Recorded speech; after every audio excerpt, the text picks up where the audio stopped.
Hey guys, welcome back. Your good buddy Sam here again, and we are now going to implement solo. So I showed you how solo works in the first part of the last tutorial, so let's not waste any time talking about it. Let's just jump right into it. The basic premise behind solo is I want to implement a shared counter.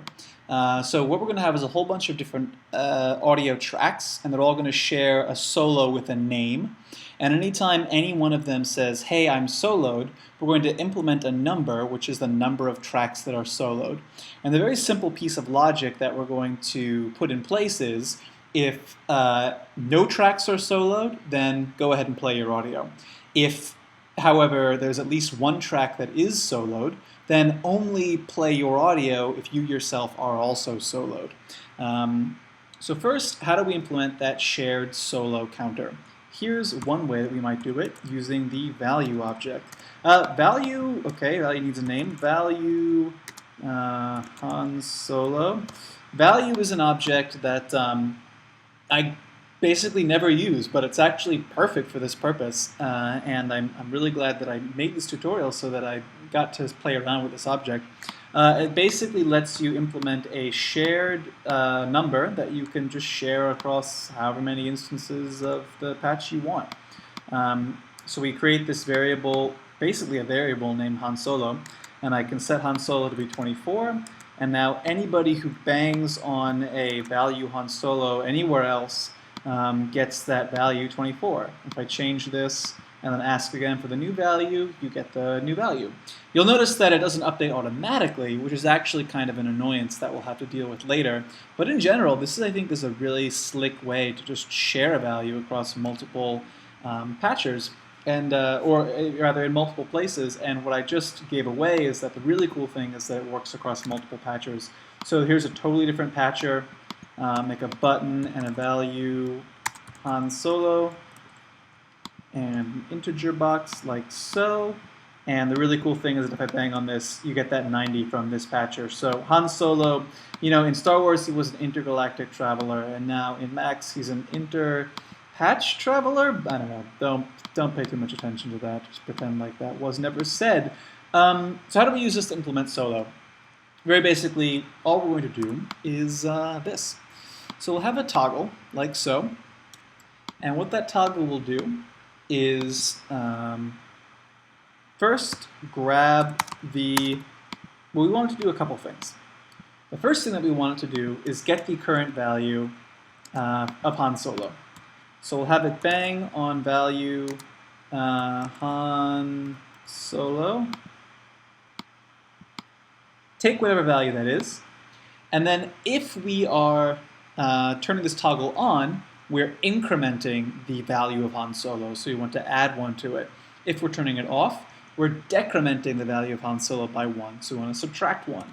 So I'll make a cell here, 1, 0, and then connect this to 2 message boxes, one with a 1 and the other with a -1, like so. And then all we're going to do is throw a plus down here with a default value of 0. And to Han Solo, we will either add 1 or subtract 1, depending on whether we're incrementing or decrementing the value of Han Solo. And then down here, we'll just take whatever came out of that and set Han Solo to that new value.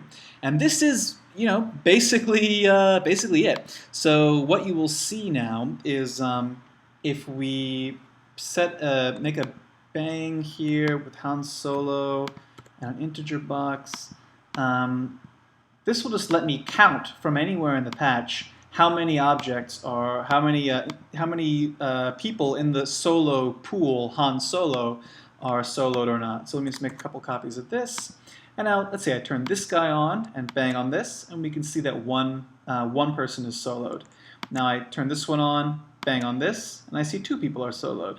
Turn this one off, bang on this, 1 person is soloed, just this one.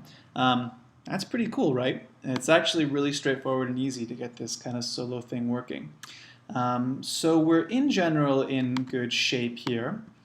Now we just need to make this actually correspond to some logic that will tell us whether or not to mute or unmute a given audio stream. So to do that, well, The logic, as I said before, is very simple. So I'm making a new object down here called a vertical bar, or OR, which performs a logical OR. So basically, if this input is 1 or this input is 1, or they're both 1, the output will be 1. And that's because the logic here is if no one else is solo, solo count equals 0, or I myself am soloed.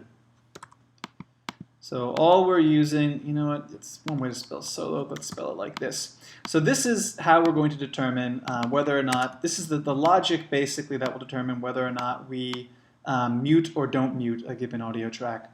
So I'm combining the value here from Han Solo with the actual value of my solo to determine whether or not to play audio. So how are we actually going to get the value out of Han Solo here? Well, the tricky thing is that sending an integer into this Han Solo doesn't actually cause any value to be output here. And moreover, we're going to need to listen to when other people update their values of Han Solo and then update them within our own solo chain right here. So how are we going to do that? Well, I have a suggestion. Why don't we add a, down here, let's add a trigger bang integer. And so what we will do every time, should we do it this way? Yes, no reason not to. So now every time we update our value of Han Solo, we will then send, after we update the value, we'll send a message to up or Han Solo update. And then we'll make another value Han Solo down here, receive Han Solo update. That will receive the updated value of Han Solo. And we'll print it down here in this integer box. And then all we have to do is check if that number is equal to 0. If the number of people who are Han Soloed is 0, or if we ourselves are soloed, then whatever comes out of this output here will be a 1. Otherwise, it will be a 0. And that's it, man. We just implemented solo. Not only are we geniuses, but we also just implemented solo. So I'm going to take all this, copy it, move it over here.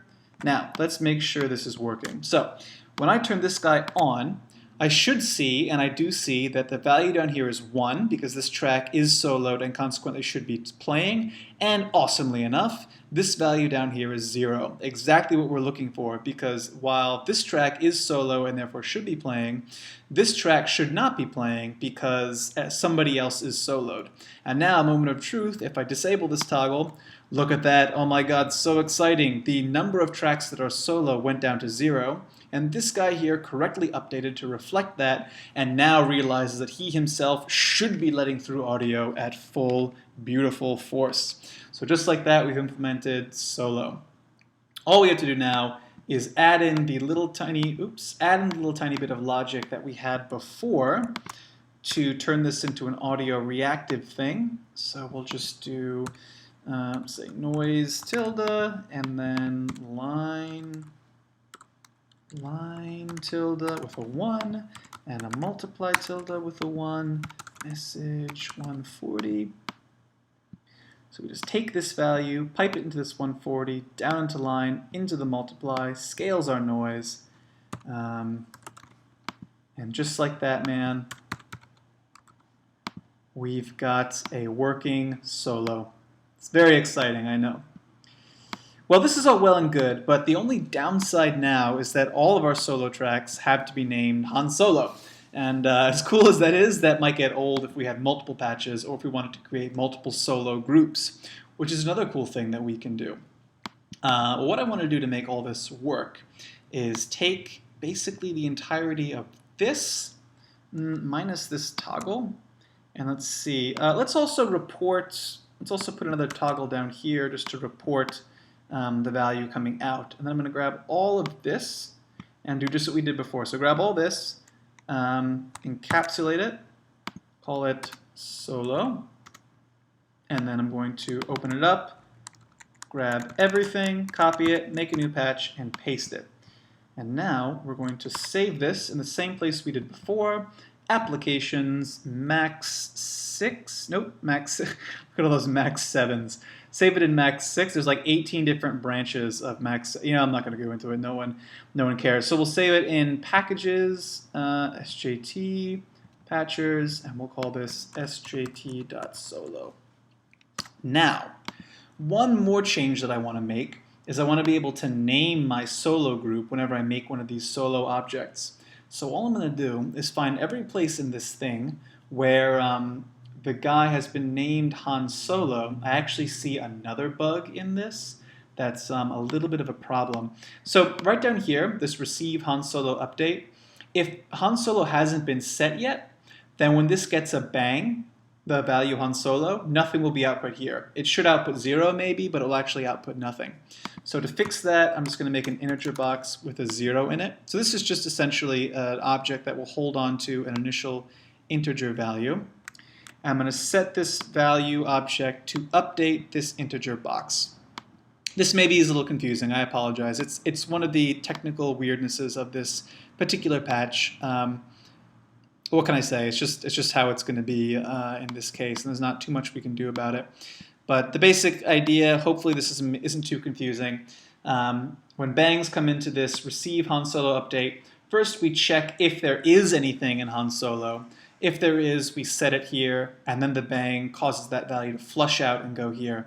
And this just protects us against the case where there's nothing in Han Solo, and so we report the default value of 0. That's all that's going on there. Hopefully it's not too complicated. Now, what I wanted to do was replace all these instances of Han Solo with %1s like this. And what this is going to do is make it so that we can set the name of our solo group as an argument to this abstraction that we're making. Cool. So with this all set, back in a patch like this, for example, we should be able to make an sjt.solo with the name Boba Fett.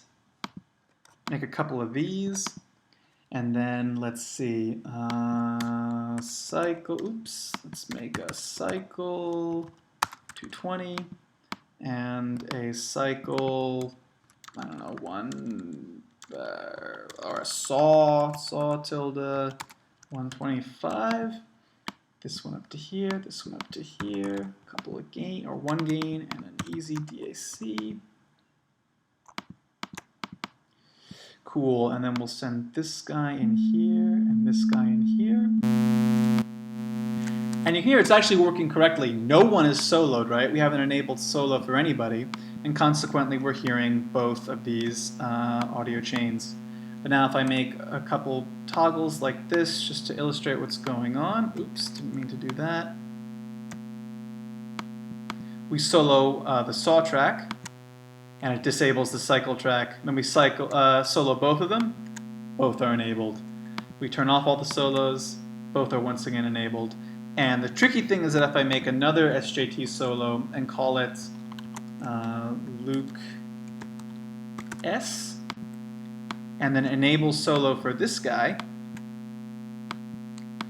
it doesn't affect the solo for both of these because they're in a different solo group. So that's what I meant by having a named solo group. And that's actually a cool thing that you can do in Max that you couldn't necessarily do in a different DSP program.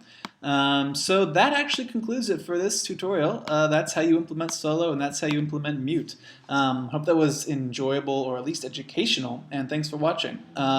Just want a couple of things that I'm going to plug here at the end. Apologies. First of all, if you want to listen to some music and talk about it with me on Mixlr, Wednesday nights at 6 p.m., including this Wednesday at mixlr.com/flotsam, me and some friends will be listening to music and waxing philosophical about it. You should totally join us.